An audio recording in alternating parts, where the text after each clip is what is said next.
Flight எந்தெந்த நாட்டுக்கெல்லாம் போகுது. So இந்த 2 டெர்மினல் மட்டும்தான் ஃப்ளைட் வந்து டேக் ஆஃப் ஆகும். அதோட காஸ்ட் வந்து ஒரு 80 to 90 KD இருக்கும். வேலை செய்கிறவங்களுக்கு ஸோ அவங்களோட கஃபீல் வந்து டிக்கெட் போட்டு தருவாங்க. வேலை நிரந்தரம் கிடையாது, என்றைக்கு வேணாலும் நம்மளை வந்து துரத்தி விடலாம். ஸோ அதனால் எப்போ திரும்ப இந்த கார்கோ வந்து ஸ்டார்ட் ஆகுதோ அப்போ தான் நாங்கள் வந்து இந்த ஊருக்கு அனுப்புவோம்னாங்க. ஆக்சுவலாக நான் வந்து 28ஆம் தேதி தான் டிக்கெட் போட்டிருந்தேன். எனக்கு 5ஆம் தேதி மேரேஜ்.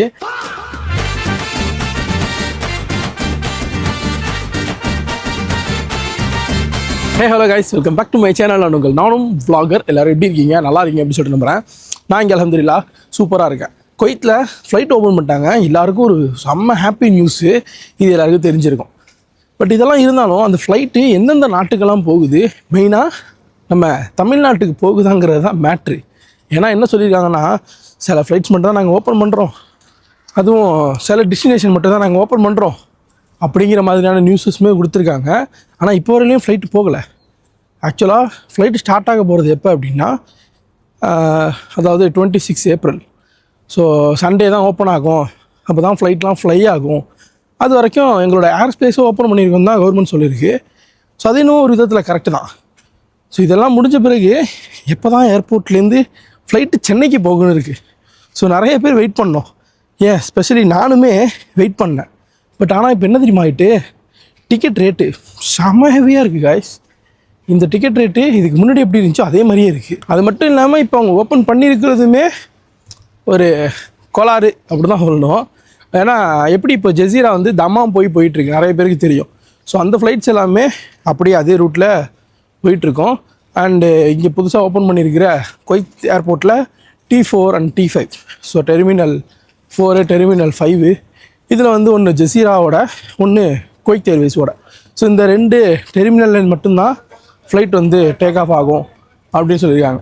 இதெல்லாம் எதுக்காக இது இப்படி சொல்லியிருக்காங்க அப்படின்னா, அந்த T1 அப்படிங்கிறது வந்து ஸோ எல்லா ஃப்ளைட்ஸும், எக்ஸாம்பிளுக்கு ஸ்ரீலங்கன் ஏர்லைன்ஸு, ஏர் இண்டியா, எமிரேட்ஸு, ஸோ இந்த மாதிரியான ஃப்ளைட்ஸ் எல்லாம் வர்றது தான் T1. அண்ட் குவைத்தோட தனியாக இருக்கிற ஏர்போர்ட் இதுன்னு சொல்லலாம், அந்த டெர்மினல்னு சொல்லலாம். ஸோ அதுதான் வந்து Jazeera and Kuwait Airways. So இது ரெண்டுமே போகும். ஆனால் ஜெசீரா வந்து மும்பை, கொச்சி, டெல்லி, ஸோ இந்த 3 இடத்துக்கு தான் இந்தியாவில் போகுது. மற்ற கண்ட்ரிலாம் போதான்னு கேட்டால் அது போகுது. பட் இந்தியாவில் இந்த 3 இடம் தான் போகுது. ஸோ அப்போ சென்னைலாம் போகணும்னு நம்ம நினச்சோன்னா என்ன பண்ணுறதுன்னா, நேராக குவைத் ஏர்வேஸ் போயிடலாம் அப்படி சொல்லிட்டு குவைத் ஏர்வேஸை பார்த்தோம் அப்படின்னா வீக்லி 3 ஃப்ளைட்டு போகுது. ஸோ அந்த வீக்லி 3 ஃப்ளைட்டில் சென்னை, திருவனந்தபுரம், கொச்சி, மும்பை, டெல்லி, ஸோ அப்படி சொல்லிட்டு இந்த 5 டெஸ்டினேஷன் மட்டும்தான் குவைத் ஏர்வேஸ் போகுது. சரி, இப்போ போல் ஓப்பன் பண்ணிட்டாங்க. டிக்கெட் ஒரு 80 தினார் இருக்கும். இப்போ நார்மல் டேஸில் இதெல்லாம் இந்த வார் ப்ராப்ளம் இல்லை, ஃப்ளைட் எப்போதும் போல் ரெகுலராக இருக்குன்னா டிக்கெட்டோட ப்ரைஸு ஒரு 40, 50, 60, ஸோ இந்த ரேஞ்சில் இருக்கும். இதே நம்ம காஸ்ட்லியான ஃப்ளைட்டு, இப்போ எக்ஸாம்பிளுக்கு எமிரேட்ஸு, எத்தியாடு, ஸோ இந்த மாதிரி பெரிய பெரிய ஃப்ளைட்ஸுக்கு நம்ம போகிறோம் அப்படின்னா அதோட காஸ்ட் வந்து ஒரு 80 to 90 KD இருக்கும். ஆனால் இப்போ எப்படி தெரியுமா இருக்குது, ஏற்கனவே இந்த ப்ராப்ளத்தில் சவுதி போய் போனவங்களுக்குலாம் டிக்கெட் ரேட் பார்த்துருப்பீங்க, 200 KDக்கு மேலே தான், 400 to 200 KD. பட் ஆனால் இப்போ எப்படியும் 150 KD காட்டுது. அது குறையுமாங்கிறதுன்னு தெரியல. ஷெட்யூலும் இன்னும் போடலங்கிறாங்க. என்ன நடக்க போகுதுன்னே புரியவே இல்லை. ஏன்னா நிறைய பேருக்கு வந்து இந்த மே மாதம் அப்படிங்கிறதுலாம் லீவ் டைமு. ஸோ அந்த லீவுக்கு ஊருக்கு போவாங்க நிறைய பேர். எனக்கு தெரிஞ்சு நான் கேட்டப்போ ஏர்போர்ட் ஓப்பன் ஆகிட்டா ஊருக்கு போகிறோம் ப்ரோன்னு நிறைய பேர் சொன்னாங்க. ஸோ எல்லோரும் இப்படி சொல்லும்போது ஸோ டிக்கெட் ப்ரைஸ் கம்மியாக இருந்தால் தான் சில வீட்டு டிரைவராக இருக்கிறவங்க, வீட்டில் வேலை செய்கிறவங்களுக்கு ஸோ அவங்களோட கஃபீல் வந்து டிக்கெட் போட்டு தருவாங்க. ஸோ அப்படி கம்மியாக இல்லை அப்படின்னா, இவ்வளோ காஸ்ட்லியாக வரும் பொழுது எப்போது வந்து ஃப்ளைட்லாம் ஓப்பன் ஆகி நார்மல் வருதோ நான் அப்போ உனக்கு டிக்கெட் போட்டு தரேன் அப்படின்னு சொல்லிடுறாங்க. ஸோ இந்த நார்மல் எப்போ வரப்போகுது அப்படிங்கிறது தெரியல. இதனால் நிறைய பேர் ஊருக்கு போகாமல் வெயிட் பண்ணிகிட்டு இருக்காங்க. ஏன் நானே எப்போ கம்மியாகும்னு வெயிட் பண்ணிகிட்டே இருக்கேன். பட்டு இவ்வளோ காஸ்ட்லியாக இருக்கும் பொழுது டிக்கெட் போடுறது தான் கன்ஃபியூஷனாக இருக்குது. இங்கே டிக்கெட் போட்டு ஊருக்கு போகிறதெல்லாம் பிரச்சனையே இல்லை. ஏன்னா சம்பாதிக்கிறீங்களா, டிக்கெட் போட காசு இல்லையான்னு கேட்டால் அது மேட்ரு கிடையாது. நாங்கள் இப்படி ஒருத்தவங்கள்ட்ட காசு கேட்டால் இங்கே இருக்கிற வெளிநாட்டில் இருக்கிற எல்லாருக்கும் காசு கிடைக்கிறது பெரிய விஷயமே இல்லை. டக்குன்னு கடனை ஈஸியாக வாங்கிட முடியும். ஆனால் அந்த கடனை அடைக்கணும் முடியுமா அப்படிங்கிற ஒரு கெப்பாசிட்டி நம்ம இருக்கமாங்கிறத தெரிஞ்சுக்கணும்ல. தெரியாமல் இஷ்டத்துக்கு கடனை வாங்கிட்டு உட்காந்துருக்கக்கூடாதுங்கிறதுனால தான் யாருமே கடன் வாங்காமல் இருக்கும். அது மட்டும் இல்லை, இந்த வெளிநாட்டு வாழ்க்கையில் வேலை நிரந்தரம் கிடையாது. என்றைக்கு வேணாலும் நம்மளை வந்து துரத்தி விடலாம். ஸோ அதனால் வர கடன் வாங்கிட்டு மாட்டிக்கக்கூடாதுன்னு நான் நம்புகிறேன். ஸோ நீங்கள் எப்படின்னு கமெண்ட்டில் சொல்லுங்கள். இப்போ கிட்டத்தட்ட ஒரு 55 நாளைக்கு அப்புறமா இந்த ஏர்போர்ட் வந்து ஓப்பன் பண்ணியிருக்காங்கல்ல.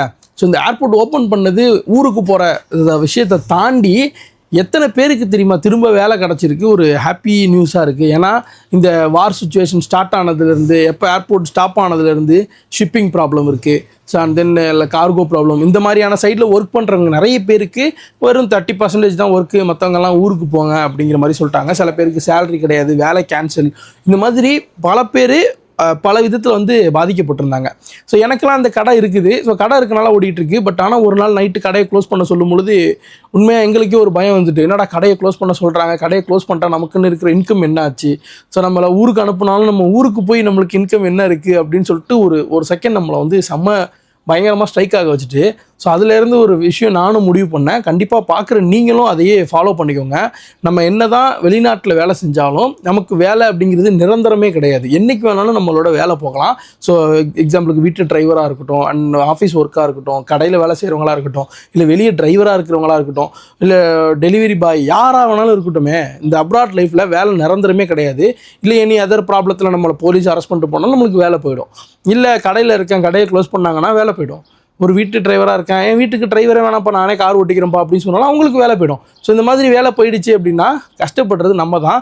ஸோ அந்த மாதிரி திடீர்னு தான் நமக்கு வேலை போகும். நமக்கு வந்து ஒரு மாதத்துக்கு முன்னாடி அவங்க வேலை நாளைக்கு அடுத்த வாரம் போயிடும், இல்லை அடுத்த மாதம் உன்னோட வேலையை நான் விட்டு தூக்குறேன் அப்படிங்கிற விஷயம் சொல்ல மாட்டாங்க. திடீர்னு வந்து நாளை நீ வேலைக்கு வர நான் முடிஞ்சு அப்படிங்கிற மாதிரி ஒரு சொல்லிட்டாங்க அப்படின்னா நம்ம என்ன பண்ண முடியும்?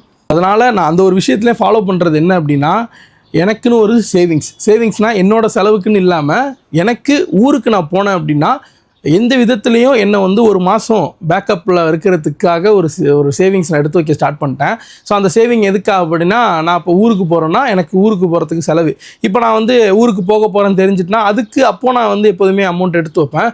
பட் இதெல்லாம் எப்போ ஊருக்கு போவோன்னு தெரியல. அப்படிங்கும் பொழுது நம்ம சேலரியில் ஒரு 20 to 30% எடுத்து நம்ம இதுக்காகவே இன்னும் போட்டுக்கிட்டே இருக்கணும் சேவிங்ஸில். ஸோ அந்த மணி வந்து நமக்கு ஊருக்கு போய்ட்டு செலவுக்கும் யூஸ் ஆகும். இல்லை நம்ம எதுவும் ஊரில் பிஸ்னஸ் பண்ண போகிறோம் அப்படின்னாலும் அதுக்குமே நமக்கு வந்து கண்டிப்பாக யூஸ் ஆகும். என்னை பொறுத்த வரைக்கும் இந்த அப்ராட் லைஃப் அப்படிங்கிறது எப்படின்னா, ஒரு வேலை பார்க்குறோம், சம்பளம் வருது, அவ்வளோதான். அந்த வேலை நிறைய பேர் பிடிச்சி பார்க்குறாங்க, சில பேர் பிடிக்காமல் பார்க்குறாங்க. அந்த விஷயத்தெல்லாம் தாண்டி பட்டு எப்படி தான் இதை வந்து நம்ம கன்வே பண்ணி எடுத்துகிட்டு போகிறோம் அப்படிங்கிறது நமக்கே தெரியல. இது மட்டும் இல்லாமல் என்கிட்ட கமெண்ட்டில் நிறைய பேர் கேட்டாங்க, ப்ரோ கார்கோன்னு சொல்லிட்டு ஒன்று போட்டேன், கிட்டத்தட்ட போட்டு ஒரு 2 மாதம் ஆகிடுச்சு, இதுவரையிலே என்னோடய கார்கோ ஊருக்கே போகல ப்ரோ, என்ன ப்ரோ ப்ராப்ளமாக இருக்கும் அப்படின்னு. ஸோ அப்போ நான் வந்து இங்கே இருக்கிற ட்ராவல்ஸ் என்னோடய ஃப்ரெண்ட்ஸ்கிட்ட விசாரித்து பார்த்தேன். அவங்க சொன்னாங்க, அது ஆக்சுவலாக ஃப்ளைட்லாம் எல்லாமே ஸ்டாப் ஆகிருக்கு, ஷிப்பு ஸ்டாப் ஆகிடுச்சு, எல்லாமே ஸ்டாப் ஆகிருக்கனால எல்லாரோட கார்கோவுமே எங்கள்கிட்ட சேஃபாக தான் இருக்குது. ஸோ எப்போது திரும்ப அந்த கார்கோ வந்து ஸ்டார்ட் ஆகுதோ அப்போ தான் நாங்கள் வந்து இந்த ஊருக்கு அனுப்புவோம்னாங்க.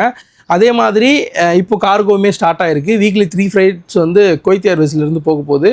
ஸோ அப்படிங்கும் பொழுது இனிமேல் கார்கோவுமே ரன் ஆகும். ஸோ ஊருக்கு போகிறவங்களா இருக்கட்டும், ஊருக்கு கார்கோ போடுறவங்களா இருக்கட்டும், இந்த விஷயத்தை யூஸ் பண்ணி நம்ம கார்கோ போட்டுக்கலாம். இப்போ ரீசெண்டாக அந்த ஏர்போர்ட் க்ளோஸ் பண்ணாங்க இல்லையா, இந்த க்ளோசிங்னால பாதிப்புலாம் யார் யாருக்கு தெரியுமா அதிகமாக? எனக்கு தெரிஞ்சு ஒருத்தர் சொன்னார், ப்ரோ எனக்கு வந்து நெக்ஸ்ட் வீக்கு கல்யாணம், பட் இந்த ஏர் ஸ்பேஸ்லாம் ஸ்டாப் பண்ணிட்டதுனால என்னால் போக முடியல. நான் வந்து 28ஆம் தேதி தான் டிக்கெட் போட்டிருந்தேன், எனக்கு 5ஆம் தேதி மேரேஜ். ஸோ நான் ஒரு 5 நாள் முன்னாடி போனால் நமக்கு வந்து இங்கே நமக்கு சேலரியும் கிடைக்கும், 1 மந்த் எண்டில் சேலரி கிடைக்கும். ஸோ அந்த சேலரி எடுத்து நம்ம ஊருக்கு போனால் அங்கே போய்ட்டு நம்மளால் மேனேஜ் பண்ணிக்க முடியும் அப்படின்னு சொல்லிட்டு நான் இருந்தேன். பட் என்னால் வந்து போக முடியல ப்ரோ அப்படின்னு சொல்லிட்டு அவர் ரொம்ப ஒரு ஃபீலிங்ஸில் சொன்னார். இந்த ஒரு விஷயத்தினால அவரோட மேரேஜே வந்து ஸ்டாப் ஆகிட்டு, அவர் அப்புறமேட்டு எப்போது இங்கே அதாவது தமாம்லேருந்து ஃப்ளைட் ஓப்பன் பண்ணாங்களோ ஸோ அப்போ தான் போயிட்டு திரும்ப அரேஞ்ச் பண்ணி மறுபடியும் மேரேஜ் பண்ணியிருக்காரு. ஆக்சுவலாக இந்த விஷயம் வந்து எதுக்காக சொல்கிறேன் அப்படின்னா, அதான் இந்த நாட்டில் நமக்கு எதுவுமே நிரந்தரம் கிடையாது, எது எப்போ நடக்குங்கிறதுன்னு தெரியாது. ஸோ அதனால் மேரேஜ் போகிறவங்க எப்போதுமே ஒரு 1 மந்த் பிஃபோராகவே போயிடுங்க. ஏன்னா கல்யாணம் அப்படிங்கிறது எல்லாருமே ரொம்ப வருஷமாக வெயிட் பண்ணி இருந்து தான் அப்புறமா அந்த கல்யாணம் பண்ணுவாங்க. ஒரு கல்யாணம் பண்ணுறது எவ்வளோ கஷ்டம் அப்படிங்கிறது எல்லாருக்கும் தெரியும். ஸோ அதுக்கு பத்திரிக்கை அடிக்கிறதுலேருந்து கடைசி வந்து பந்தி பரிமாறுற வரைக்கும் எவ்வளோ ஒரு ரிஸ்க்கான ஒரு இதுங்கிறது தெரியும். பட் அப்படி இருந்தால் அந்த மாதிரி விஷயத்தை வந்து ஏற்பாடெலாம் பண்ணிவிட்டு நடக்கலை அப்படிங்கும்போது அந்த மனசு எவ்வளோ கஷ்டப்படும். ஸோ அதுதான் இப்போ என்னோடய ஃப்ரெண்டுக்குமே ரீசெண்ட் டேஸில் மேரேஜ், பட் ஃப்ளைட் ஓப்பன் பண்ணலன்னு ரொம்ப கஷ்டத்தில் இருந்தோம்.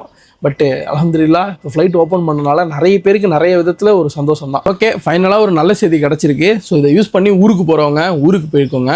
அண்டு யாரெல்லாம் ஊருக்கு போகிறீங்க அப்படிங்கிறத கமெண்ட் பாக்ஸில் கமெண்ட் பண்ணுங்கள். டிக்கெட்டோட ப்ரைஸ் வந்து இப்போதைக்கு 150 to 200 KDக்குள்ளே இருக்குது. ஸோ கண்டிப்பாக இன்னும் ஒரு 2-3 டேஸில் ஷெட்யூலில் குறையும் நினைக்கிறேன். ஸோ கண்டிப்பாக அதுக்கு நம்ம ப்ரே பண்ணிப்போம். இன்ஷால்லா யார் யாரெல்லாம் ஊருக்கு போகிறீங்கிறத கமெண்ட் பாக்ஸில் கமெண்ட் பண்ணுங்கள். அப்படியே இந்த நியூஸ் வந்து ஒரு ஹாப்பியாக இல்லையா அப்படிங்கிறதையும் கமெண்ட் பாக்ஸில் கமெண்ட் பண்ணிட்டு போங்க. அண்ட் தென் நிறைய பேர் வந்து விசா என்னாச்சு அப்படின்னு கேட்குறீங்க. ஸோ விசா பற்றின எக்ஸ்ப்ளனேஷன் வீடியோவாக நான் நெக்ஸ்ட்டு போடுறேன். ஸோ இதோட இந்த வீடியோ முடிச்சிக்கிறேன். Bye bye, see you. நானும் vlogger.